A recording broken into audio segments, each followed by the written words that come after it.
The Vice-Chancellor of Wits University, Adam Habib, has announced his resignation. Habib will be leaving one of Africa's most well-known, most illustrious institutions after 7 years at the helm.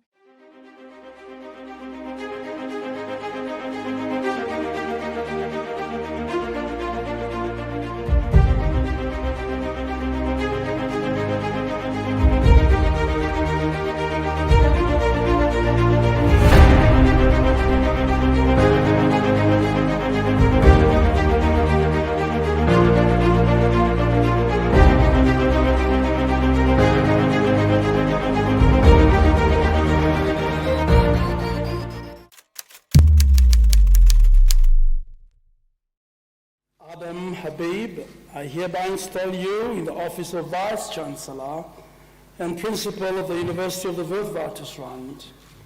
I invest you with the powers and privileges of this office and charge that you perform the function and duties of Vice-Chancellor and Principal as prescribed by the statute. Congratulations.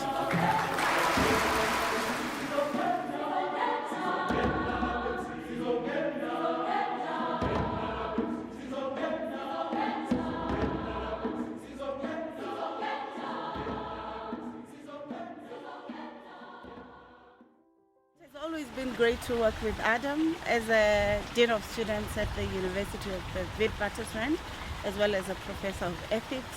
I try to ensure that I ensure that the academic agenda is also still part of the student affairs work, and he supported me. I think he's a great, robust leader who knows what he wants, who's visionary, who's also allows varied discourses to manifest and still manage that complexity. So I'm excited to have worked with somebody like him. Actually, there are quite a lot of impressions about Professor Adam Habib. As you know, I mean, he's just a pack of energy. You can't just see one impression. There's just so much. He's full of life. He's very deep, very honest, very straightforward, and he walks the talk. So you listen to a lot of issues that he raises, be they of a national nature or institutional nature, and you wonder, how is he gonna, can he actually solve these things? Because he talks as if he's got solutions for all these, these ideas, but he actually follows through. That's the person he is, a person who follows through. The first time I met Professor Habib, I was very intimidated, but then I got to know him through various interactions, and I found that he is a very sweet, down-to-earth man. He has strong views and opinions, but he gives you a platform for discourse and for you to engage with him. So my first impressions of Professor Adam Habib is that he's a hugely passionate man, passionate about education, and passionate specifically about educating South African students, but in a contemporary context and in a cosmopolitan context. I think he really likes the word cosmopolitan. So yes, hugely passionate, a bit controversial sometimes. I haven't always agreed with the decisions that he's taken, but I know that he always makes those decisions with what he thinks are students' best interests at heart. Well, my first impression with Professor Adam Habib, I was still in high school at the time. Quite motivating, I must say. I mean, it's the reason why I actually came here to Wits University, because it was quite inspiring and I was quite motivated, you know what I mean, in all aspects of life, academically, socially and everything. His commentary on politics and the current affairs at the time were outstanding and they were very remarkable. So I don't want to say I wanted to be like him, but I wanted to be a better version of him. So my first impressions of Professor Adam Habib weren't good ones. I'd always heard of our Vice-Chancellor and the character he had or has, and this all comes from being a young student activist, first year, signing your membership forms for your relative organization on campus, and you just know that management is an enemy of the students, and you can't expect any good thing to come out of management or the Vice-Chancellor. I think my only actual really encounter with him was sometime during FeesMustFall, round 2 in 2016, but also that was also from afar. So I think my only actual encounter with him would be in my SRC presidency when we got elected, and we had an induction. I think only then did I get to interact with him, pick his brain, find out what kind of person he was, and only for the purpose of laying out the term that was ahead of us and understanding what working relation we were to have with him. First impression of the professor was definitely first year, sitting on library lawns with 2,000 other kids and their parents, and then this proud, confident man, he comes, stands up on stage and gives us a whirl of a speech that I've never seen an audience so captivated and excited to sort of begin their first years. Welcome to Wits, to every one of you. It's a real pleasure to share this occasion with you. You know, this is a very special moment. Not only because we have so many first years, and not only because you're beginning your university years on this special day, but also because you're a select group. You know, we have 70,000 applications. We take 6,600 people.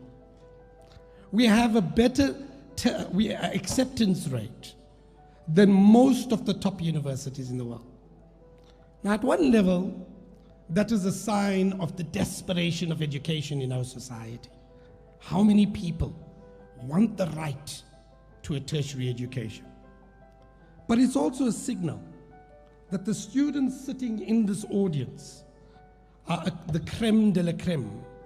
They represent a particular layer of our society, and they are a particularly talented group of people. I was scared, I was nervous, and it's a big university, but during his speech I think everyone felt that it was quite personal, that he was speaking to each individual.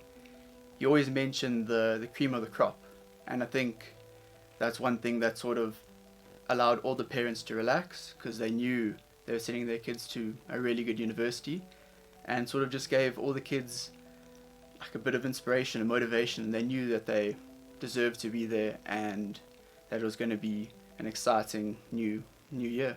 So the first time I met Prof, it was on an open day.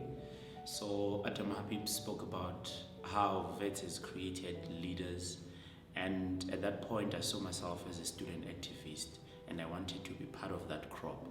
So then I said to myself, he is a man who's willing to nurture the talent and to ensure that even we survive and pass Wits. So those were the impressions that he gave with his speech and everything. I don't know, man. I think because I came to Wits in 2015, which was at the culmination of the FeesMustFall era, and he was demonized. So Wits is plotting a new way forward. The question is, how will protesters and students respond? We talk now to Vice-Chancellor Adam Habib, who joins us on Newsnight. Prof, it's great to have you. Thank you very much. You seem to be a wanted man tonight. There was talk of a march on your house, a protest outside your house. The biggest problem with this, we are paying for a right. And a right is not something that should be sold to anyone. Our constitution is saying.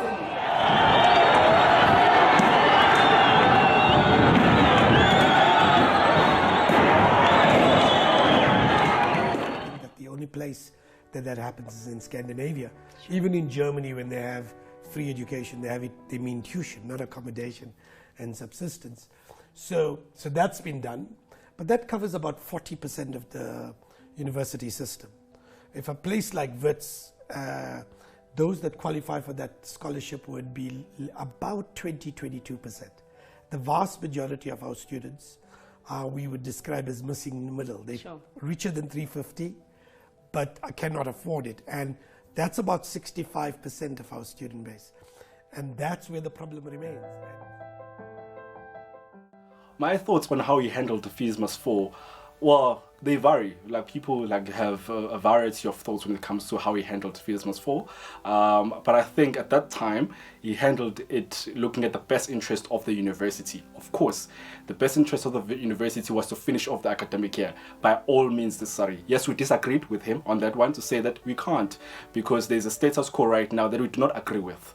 At that time, so he is under pressure to make sure that he sees the academic year through. Of course, there was police brutality to some extent, and that we disagreed with him on that. And he was open to those disagreements. He was open to engagements. He was open to many critiques as well. He took them in, gracefully as he did take his wins. So I think he handled it in a state that anybody, any reasonable person in his position at the time would have handled it.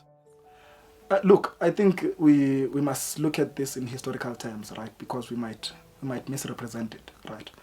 In historical terms, if you study history well, there's no great leader that was loved during their era. No one loved Biko in the 50s. No one loved Mandela in the 50s. No one loved Oliver Tambo in the 60s. No one loved great leaders. No one loved El Che. No one loved Fidel Castro, right? And they're celebrated as their... No one loved Sobukwe, even worse. So they're celebrated. They live forever now, maybe partly because of that, right? And it comes with that. I like to say to people, you study the greatness of men by looking at their foes. So the stronger the foes, the greater the man. So I maybe Prof is falling victim to the same thing. In 50 years from now, he'll probably be celebrated by a generation that comes after us. And we might differ with him, us, on many things. He was a very robust man. I think those are my first impressions of him. He liked taking people to task. Very robust in his engagements, and this is somewhat why maybe most of us never agreed with him on some of the things, because at most times we felt like he would just open his mouth and talk. But nonetheless, he was a very robust man. He is, let me say he is. To Professor Habib, he was really a great and wonderful leader. He allowed me to establish and institute innovative ideas. We started with the online elections. He understood the imperative for encouraging students at the University of the Witwatersrand to participate in the Fourth Industrial Revolution, and the online elections were just a foretaste of that. But he also agreed with me, even though it was with a little bit of reticence, when I wanted to repurpose the sanctuary to ensuring that it serves the food environment, it addresses hunger among students, as well as ensuring that the academic work on food sovereignty is manifest at the university. Yeah, no, Professor Habib was with me actually as the Dean of Students, right at the front of everything. We walked together with, of course, the other executive and senior members of the leadership group. But he's a very visible leader. He's not the type that will delegate and just tell you what to do. He'll be right there on the trenches. He was very adamant that student affairs must be part of the conversation, that student affairs must help shape some of the thinking, and that at the very least, even if he doesn't agree, that at the very least he must listen to what we have to say. So I really appreciated that, and I think that helped us a lot in our relationship, and the mutual respect. I always felt respected, and that my opinion matters. We get like some sort of like a low, from a peak we get a low, and most student leaders cease to become what they were. People get expelled and so forth. So I think the harshness or the disagreeability that he has comes with the nature of the aftermath of the FeesMustFall. So my working relationship with him was never a stable one. I don't think it was ever one where we're like, okay, we're on good terms today, and tomorrow we're on bad terms where we fought in Senate, so we're not speaking, type of thing. I think it's always a matter of we always differed in terms of principle and our standing, and I think a lot of it came from the expectations I had of him. Of course, I'd encountered him in this university space, but I always had expectations because I thought I'd known of this man's history as a former student activist many years ago. So you'd like to think that conscious or that level of consciousness never leaves someone. Not to say that it has left him or anything of that nature, I'm not implying anything, but there were times where I'd question whether or not he really was one student activist, because you'd be able to meet us at the same level of emotion that we are meeting you at, the same level of understanding of the problems that we're facing on campus. But I guess he also had to balance the managing the ship or steering the ship side of things, which means that he couldn't have always been able to meet us where we had wanted him to meet us. But at the same time, as student activists, ours is to fight and fight with one vision and one goal only in mind, which is the betterment of the lives of students. And anyone else who differs or is discerning from that view automatically becomes not our favorite person. So I think that's where a lot of the tension came from between us, between him and my team, but it was never completely bad or completely good. Yeah, I think that is when my perception of him shifted slightly, because I could understand that he's a person who's trying to balance the role of being an active, kind of concerned voice in the institution, but at the same time he's trying to maintain a standard of being, part of the senior executive team, of trying to be the vice chancellor of the leading university in Africa. So he's got a very stoic and cold approach. Oh, my experience as the PGA chair, Prof was very welcoming of me when I first came into office. I met him at induction, and he was very kind, and he welcomed me into council as well. So it was just a good experience, and he has been very supportive throughout my tenure. Heard Professor Adam Habib speak, and he just gave me such confidence and such hope in the future of this country, and how important it was to study here in this country, in this continent, and at Wits. And I remember after hearing that talk and hearing him speak that I decided I'm going to follow him. I'm going to follow this man's lead and this direction, and I'm going to take my step at putting a step further in the future of South Africa, in the future of the African continent, and study at the top university in Africa. Think about this. In the midst of this pandemic, where are the clinical trials being done? Which are the academics that are leading the debates on economic policy? Who is providing the kinds of PPEs, the protection equipment that is required for the frontline workers? Much of it comes from within this institution. He's a really inspiring man, especially how he handled the whole confusion regarding the pandemic, COVID-19 pandemic, and how it could have affected the academic year. Everyone was on panic mode, but then he was so dedicated in ensuring that the academic year continues and we branch into online learning. Before Professor Habib came to Wits, there wasn't much support given to sport, both financially and just there wasn't much interest, I think, from the senior executive team in building sport at Wits. And Professor Habib really changed that. He appointed Mr. Adrian Carter as the head of sport at Wits, and that really bolstered the institution of sport. So I was able to meet Professor Habib in planning meetings, but also at sports games, at Bidvest Wits soccer games. So how do you transform society? It seems to me you transform society through education, and you transform it through sport. Sport brings us together, and education creates the opportunities for us to transform this. He was really supportive, and he was a strong presence in sport at Wits. And it was also during my tenure as Wits Sports Council chairperson that the position of Gender Equity Officer on the Sports Council was founded, and that was with the support of Mr. Carter and Professor Habib.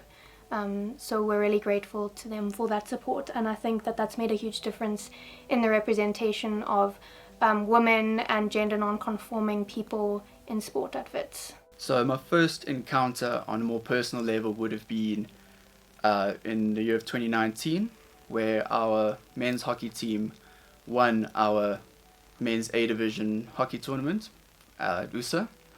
And the first thing that happened as soon as we got back home was the professor invited us for a lunch, and it was just to congratulate each person individually for their contribution, to thank our coaches, and just to overall congratulate everyone for putting the effort in and taking the win there. We were the only university in Africa to screen that World Cup. But it's like, this is such a remarkable event that could gather all Witses together, sing in one song.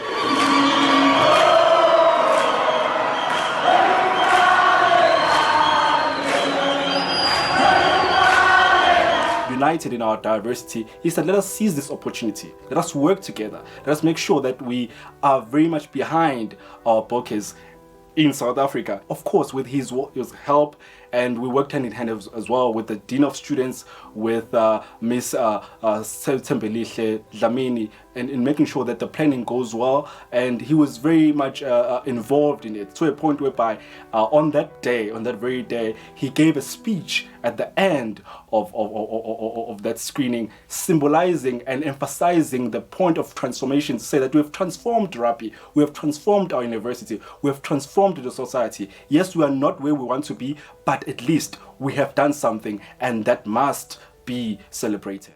It was a very great event, because not even a single student expected Professor Adam Habib to walk into the Great Hall. The minute he walked into the Great Hall, the crowd went crazy. Remember, at that time, people were not even allowed because it was so full. What will I miss about Prof Habib? I guess, what is the word that I'm looking for? It is just his complete passion, his opinionated nature, the animation, the way he speaks, the loudness of that, because I'm also very loud, and just he's himself. And so you kind of know to an extent what he's going to bring to the table, but it's just the personality. And at a more serious level, that clarity of mind.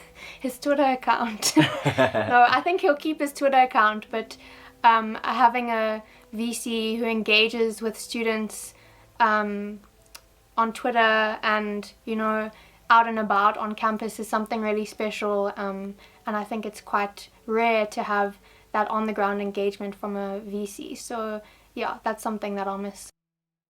As a farewell message, I'd like to say to you, Prof, as you go abroad, remember, first and foremost, you're no longer representing yourself. First, you're representing Wits University, and you're representing the country. So be open to difference. Students, I think, abroad will challenge you because there's an expectation that your name would then come with, I think, in the university you go to. So, but more than anything, I want to say in the differences we've had, and the differences and the agreements we've had, I don't know which of the two were more. I've learned from both of them, and I encourage and implore you that you continue teaching where you go. There's many ways of teaching. I think learning, we would agree on this one, that goes beyond the classroom. And in fact, I think it's more effective outside the classroom than it is in the classroom. Prof, I wish you all the best in your academic endeavors, which is what Wits says when they exclude students. But no, jokes aside, I really wish you all the best, and I know that you are someone who's committed to, improving the academic space. One thing that I would ask of you, Prof, is that you're going to be heading the School of African and Oriental Studies. The least you can do as an activist academic is change the wording of Oriental Studies. I mean, there are no Orientals in 2020. Anthropology has transformed from that part. There are Asians, there are Indians, there are no Orientals anymore. So please, that is a very racist name, and you must do something about it if you do something. Hi Prof, I just want to say that you did really well in representing Wits and contributing to the greatness of the institution. Hi Professor Habib, I just want to wish you well on your journey, your academic career as it progresses, and I hope that your time at SOAS is interesting and stimulating, and I'm sure that you'll do great things. Thank you so much for everything that you've done at Wits. Thank you for your passion and your energy, and thank you especially for everything you've done for sport and transformation in sport at Wits. Good luck. Good day, Professor Adam Habib. Today, it's a sad day and a good day also for the university. As we bid farewell to you, we wish you all the best. Your legacies will live on. I think since your arrival, we've seen more graduates, black in particular, in this university. We've seen more infrastructure development in this university. We've seen more research output in this university in your tenure. So that speaks for itself. So Professor Adam, as you leave Wits University to go on to greater career heights for yourself. I've heard that you're going to an academic institution, and the one thing I'd like to say to you is, as my organization has groomed me, is that students remain central. So I'd like to just implore you and encourage you to, in whatever role you're going to take on at your new place of work, that you remember that students remain central, and you do whatever little bit that you can to make sure that you better the lives of students that side. We wish you well, Prof. Prof. Adam Habib, we wish you the best where you are going and in your new responsibilities. And at Wits, you've achieved greatness. You made sure that they increase the capacity of first years, the capacity of residencies, and you made sure that our parents are taken care of. I'm speaking about the workers. For that, we'll always remember you. Hello, Prof. Short message to wish you well on the next chapter in your journey. Thank you so much for all that you are, for all that you've meant to this university, that you still mean to this country. Thank you for your support to me on my journey.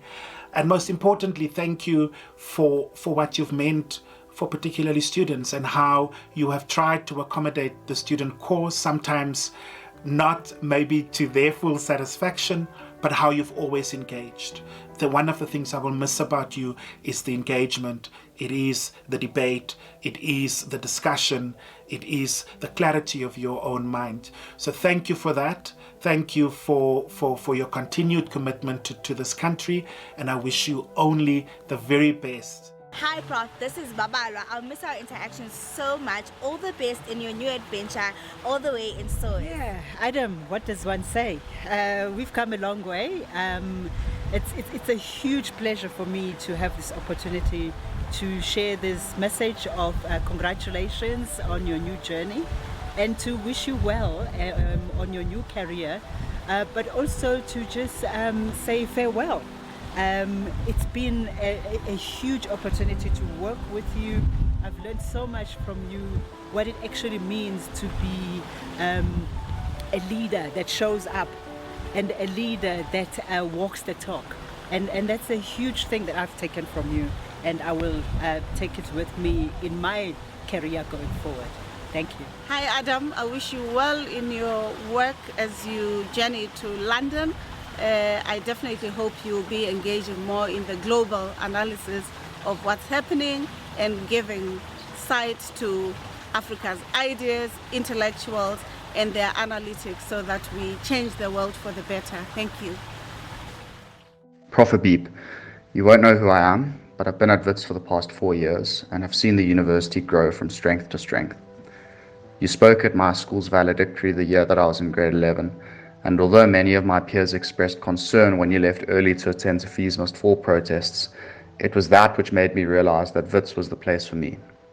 No other Vice-Chancellor would have left that late at night to hear out what students had to say, especially given the abuse you had received on various social media platforms nationwide. Your utter devotion to us, the institution, and our country has now led to Wits being ranked #1 in South Africa, and I am sure that the lasting legacy you have left will stand us in good stead for years to come. My only request is that you continue to serve with the same energy and passion that you had whilst I have been at Wits. I ask this as I believe the true strength of any institution lies in its pedigree, and having heard you say, once a Witsie, always a Witsie, I know you believe the same. Go well, sir, and thank you. Good day, Prof. Yeah, we have come to a time where we have to say goodbye to you. Thank you for being such a good leader to us. Thank you for leading us in 2 of the most difficult times in South Africa. First, it was the FeesMustFall, and now we have COVID-19, where we don't have to come to campus. We can't come to campus, and we must do online teaching and learning. And how you responded to both situations, you have shown us how a leader should behave, and you have led us with integrity and honesty, and you were very faithful to us. Thank you so much, and we wish you all the best and wherever you're going, shine, Prof, and show them that there is something good in South Africa that we're doing. Hi, I'd like to wish Professor Adam Habib a farewell. Professor, you are just an icon in my opinion. You have so much strength and resolution. You are so intellectually sound. You've just inspired me and inspired a whole lot of us to be so much better than what we are. I know you'll touch those you come across here as well as where you're going. We are absolutely thankful for having a person like you as our Vice Chancellor, and I pray God blesses you. Amen. Bye. Hi, Prof. I just want to take this opportunity to wish you all the best on your new role. You already displayed excellent leadership skills and ensured that you maintain the reputation of Wits so that you can stand amongst the best in the world. There were times where your leadership skills were tested, e.g. during FeesMustFall, amongst others. However, you stood on your ground and never let that situation pull you down as a leader. Amongst others, I learned an important trait from you, which is to be open to engagement. I commend that a lot because you managed to give indulgence to us, the students, to engage you on issues. And you never closed the door for us to, engage you on certain issues. You were available on the ground to listen to us. With that being said, Prof, I wish you all the best, and please learn the UK accent when you get there. Thank you. Farewell. They would tell of a story of a man whose name would be the face of this institution, whose name would stir up commotion, whose words would move heaven and earth, would be the final yes and amen. They would tell of a story of a man who we all would desire to meet, shake his hand, that's all they would always say. A man with confidence that would fester to its audience, best in South Africa, makes you walk a bit different, gives you that certain edge. They would tell of a story of a man so woke who would take up any challenge the president had to offer, a man so thoughtful who would challenge any problem at hand, a man so strong-willed who would challenge any opinion that came his way. We would tell of a story of a man named Adam Habib that was Wits University. Colleagues, friends, students, other members of the university community. This is a really difficult message for me to communicate. I've been here 7 years now, and Wits has always been more than a job. It's been a political passion. I've always said that building a world-class institution that is transformed is important for the future of this country. We can never create an inclusive society. We can never address the historical divides so long as Wits isn't a transformed institution and a world-class institution. And so this has been far more than simply a job. It's been a political project of mine and many of the rest of us in this university community. So after 7 years, I've got to say that it's now time for me to move on. And so I want to say thank you for the honor of leading you, and I will continue to do so until the end of this year. I think the university is left in incredible hands. The executive team at Wits is the strongest team in the country. Even after providing leadership to other institutions, we still have the strongest executive team in the country. And I think that this university will go from strength to strength.